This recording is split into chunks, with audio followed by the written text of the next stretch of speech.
حضور یزید پلید کی کیا کرتوت تھے اور اس کا کیا انجام ہوا؟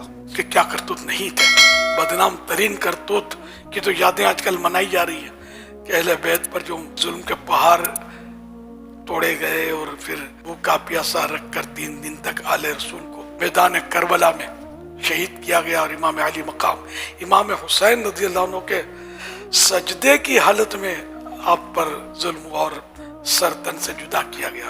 ایسے گھناؤنے ظلم ہیں اس کے کہ دنیا کی تاریخ یہ اس سے بڑا کوئی کالا دھبا نہیں ہے جیسا یہ یزید پلید نے کیا، اس کے دور میں کیا گیا۔ اس کے علاوہ بھی بہت برائیاں کی اس نے جن کے گھر سے پردہ چلا ان بیویوں کو بے پردہ پھرایا گیا اس کے دور میں۔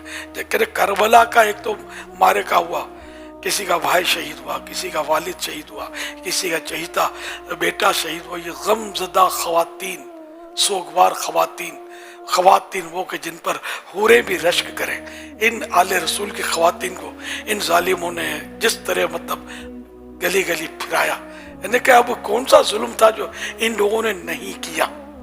اور پھر وہی کہ واقع حرہ، مدینہ طیبہ پر حملہ ہوا، صحابہ کرام کو شہید کیا گیا، مسجد نبوی شریف میں گھوڑے باندھے گئے، اور گھوڑوں نے جو بھی گندگی کرنی ہوتی ہے، اور یہاں تک کہ 3 شبانہ روز 3 دن 3 رات مسجد نبوی میں باقاعدہ نمازیں نہیں ہوئی۔ اس کا انجام تو طرح طرح کی اس میں روایتیں۔ ایک تو یہ کہ ایک بندر اس نے پالا تھا، اسی بندر نے اس کو ایک بار زور سے کاٹ لیا تو اس کا زہر چڑھ گیا، اس کو یہ مر گیا۔ ایک یہ اس کے بارے میں کہا جاتا ہے کہ یہ شراب بہت پیتا تھا تو اس کا معدہ جو تھا تباہ ہو گیا۔ شراب سے معدہ ڈائجسٹیو سسٹم جو ہے یہ ڈسٹرب ہو جاتا ہے، معدہ خراب ہو جاتا ہے۔ اس کا معدہ اس حد تک خراب ہوا کہ دست پھرتا مارا گیا، لوز موشن کرتا رہا وہ، اور اسی میں اس کا دم نکل گیا۔ اور ایک یہ بھی واقعہ اس کے بارے میں بیان کیا جاتا ہے کہ ایک رومیون نسل، ایک روم کی کسی عورت سے اس کو عشق ہو گیا۔ ایک بار اس رومی عورت نے اس کو کہا کہ تم اکیلے فلاں جگہ جنگل میں پہنچو، ہمس کے جنگل میں، وہاں پہنچو، اکیلے آنا، تو پھر اپنے رنگ رلیاں منائیں گے، خوب شرابیں پیئیں گے۔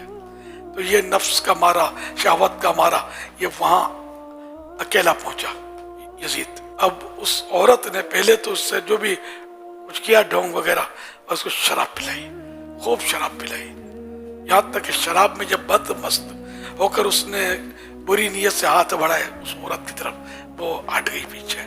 اس نے ایک خنجر آبدار رکھا تھا اپنے پاس چھپا کر، اور وہ خنجر اس نے نکالا اور کہا کہ جو اپنے نبی کے نواسے سے وفا نہیں کر سکتا وہ مجھ سے کیا وفا کرے گا، اس کی سزا یہی ہونی چاہیے کر کے پے در پہ اس نے وار کیے، بھاگ گئی۔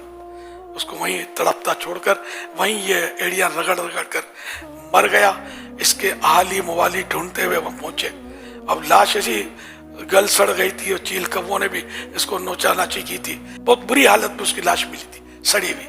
تو پھر یہ کہ اس کو لانا مناسب نہیں سمجھا، اور وہیں گڑا کھود کے داب کے یہ لوگ آ گئے۔ 2 سال اور کچھ عرصے اس کی حکومت رہی، زیادہ اس کا لمبا دور نہیں تھا۔ دنیا کی محبت میں، دنیا کے عشق میں اس ظالم نے اپنے نبی کے نواسے اور ان کے خاندان پر ظلم کیا۔ پھر اسلام کی حدیں اس نے توڑی اور نہ کرنے کے بہت سارے کام کیے اس نے، اور آخرکار یہ 2 سال تک بس رنگ رلیاں منائی اس نے۔ قیامت تک لوگ اب اس پر پھٹکار بیچتے رہیں گے۔ اللہ پاک ہم سب کو دنیا کی محبت سے اور دنیا سے محبت کرنے والے ان ظالموں سے دور رکھے، اور یزید پلید اور ان کے ہمنواؤں سے ہم کو بچائے، اور اللہ پاک آل رسول کی محبت، امام حسین کی محبت، شہدائے کربلا، اسیران کربلا کی محبت میں ہمیں زندہ رکھے۔